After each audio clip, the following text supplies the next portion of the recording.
আসসালামু আলাইকুম রহমতুল্লাহ। সম্মানিত ভিউয়ার্স, আজ আপনাদের দেখাবো হজরত শাহজালাল রহমতুল্লাহ আলাইহির সভার সঙ্গে হজরত সৈয়দ নাসিরুদ্দিন শিফা সালাহ রহমতুল্লাহ আলাইয়ের মাজার শরীফে বিভিন্ন বিষয়াদি। আমরা সকালে ভোরেই রওনা হলাম। পাহাড়ি আঁকাবাঁকা পথ ধরে আমরা চলে যাচ্ছি ওনার মাজার দেখার জন্য।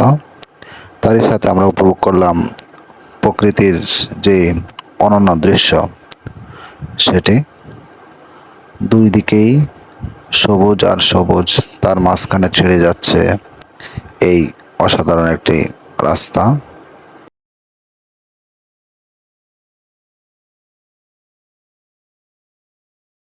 তারপরে গ্রামের মেঠো পথে আমরা রওনা হলাম।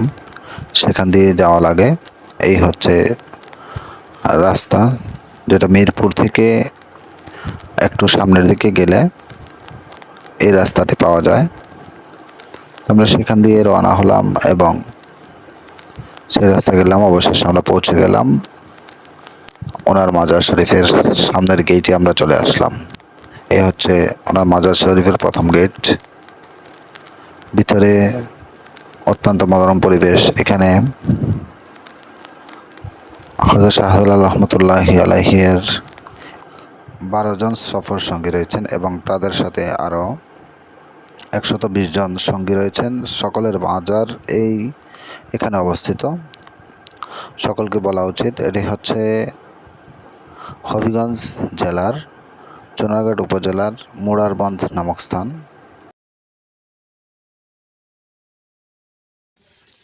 সম্মানিত ভিউয়ার্স, এ হচ্ছে শিফা সালাল নাসিরুদ্দিন রহমতুল্লাহ আলাইয়ের। উনি এখানে চিল্লা দিতেন, এখানে উনি ইবাদত বন্দি করতেন। আর যুদ্ধের ময়দানে যখন উনি যেতেন তখন ছিলেন একজন যোদ্ধা। আর যখন তিনি যুদ্ধের ময়দান থেকে আসতেন, এখানেই নির্জন পরিবেশে আপনারা দেখুন কি সুন্দর একটি জায়গা, যেখানে থেকে উনি ইবাদত বন্দি করে কাটাতেন।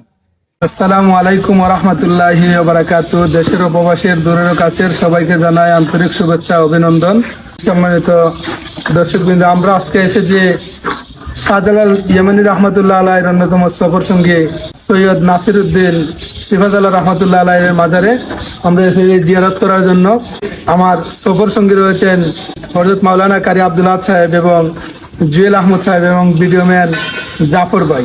এখন আপনাদের সম্মুখে এই মাজার জিয়ারত নিয়ে কিছু বলবেন আমার মামা কারি আব্দুল আহাদ সাহেব। আসসালামু আলাইকুম রহমতুল্লাহি ওবারাকাতুহু। আল্লাহ পাক রব্বুল আলামিন পবিত্র কোরআনুল কারীমের মধ্যে বলেছেন, ইন্না আউলিয়া আল্লাহি লা খাউফুন আলাইহিম ওয়া লা হুম ইয়াহজানুন।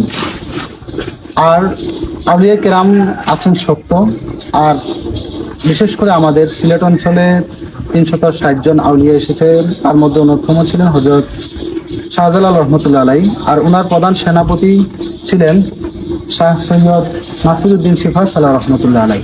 তিনি 1205 খ্রিস্টাব্দে জন্মগ্রহণ করেছিলেন। তার পরবর্তীতে তিনি এসেছেন আমাদের এই বাংলায়।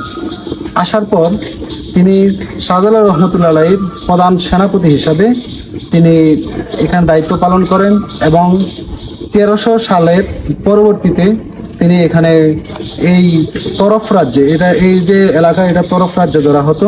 এখানে তিনি বিধর্মীদের সাথে যুদ্ধ করেন। যুদ্ধ করে এখানেই ওনার আবাসস্থান নির্মাণ হয়। আর শিফা সালাল নাসিরুদ্দিন রহমতুল্লাহ আলাই উনি এমন একজন অলি, উনি একজন মকবুল অলি ছিলেন। আর উনাদের মাধ্যমেই বিশেষ করে আমাদের সিলেট তথা সমগ্র বাংলাদেশে ইসলাম প্রচার এবং প্রসার হয়েছিল। এমনকি উনার অনেক কারামত রয়েছে। সেই কারামত হচ্ছে উনি ইন্তেকাল করার পরেও যে কারামতটি প্রকাশ হয়েছিল। উনি যখন ইন্তেকাল করেন, ইন্তেকাল করার পূর্বে উনি ওসিয়ত করে যান যে উনাকে যেন পূর্ব পশ্চিম দিক করে উনাকে কবর দেওয়া হয়। কিন্তু যেহেতু শরীয়তের একটি বিধান রয়েছে উত্তর দক্ষিণে কবর দেওয়া, তখন মানুষেরা উত্তর দক্ষিণেই উনাকে কবর দেয়। কিন্তু যখন উনাকে কবরস্থ করা হয়, কবরস্থ করার সাথে সাথে উনার লাশ মোবারক পূর্ব পশ্চিম হয়ে যায়। এটা উনার ইন্তেকালের পরে একটি গুরুত্বপূর্ণ কারামত যা আমরা দেখেছি। আজকে আমরা এসেছি, আমার সাথে বাগনা জুয়েল আছে এবং কারি মোহাম্মদ ইমান আলী আসছেন।